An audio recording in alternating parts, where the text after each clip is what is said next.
Good morning everyone. সবাই নিশ্চয়ই তোমরা খুব ভালো আছো। ও বাই দ্য ওয়ে, আমার নিকনেমটা তোমাদেরকে বলে দিই। আমার নাম তিথি। আমার মা আমাকে অনেক নাম দিয়ে ডাকে, কিন্তু আমার তিথি নামটা বেশ ভালো লাগে। দেখো, আমি একটা নতুন ওয়াল পেন্টিং করেছি। এটা না চাইনিজ রোজ, মানে ছোট ছোট হবে গোলাপগুলো। দেন আমি আজকে একটু বাজার গেছিলাম, ডিম কিনেছি, পাইনাপেল কিনেছি। Pineapple is actually good for health, আর এটা ওয়েট লস করতেও খুব সাহায্য করে। দেন আমি একটা ভুট্টা কিনেছি বারবিকিউ কর্ন করে খাবো বলে, দেখি কেমন লাগে, লেটস ট্রাই।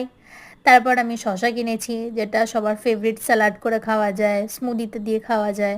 দেন মুসাম্বি কিনেছি, যেটাও একটা সিট্রাস ফ্রুটের মধ্যে পড়ে, খুব ওয়েট লসের জন্য খুব ভালো। দেন ভাবলাম একটু খেজুর কিনি। আমি অ্যারাবিয়ান ডেটস অনেক খেয়েছি, বাট আমার কি জানি মনে হলো যে ফলের দোকানে গিয়ে একটু নর্মাল খেজুর খেয়ে দেখি দেখি কেমন কি বেসিক ডিফারেন্স আছে একটু বুঝি।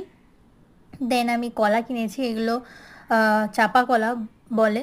আমার ভালোই লাগে খেতে মোটামুটি। সো এটা আমার হচ্ছে ফলের বাজার, যেটা আমি কিনেছি স্মুদি খাবো বলে। লাস্টলি আমি একটা ড্রয়িং করছি, অন দি প্রসেস, আমার এখনও হয়নি। চলো আজ আসি, টাটা।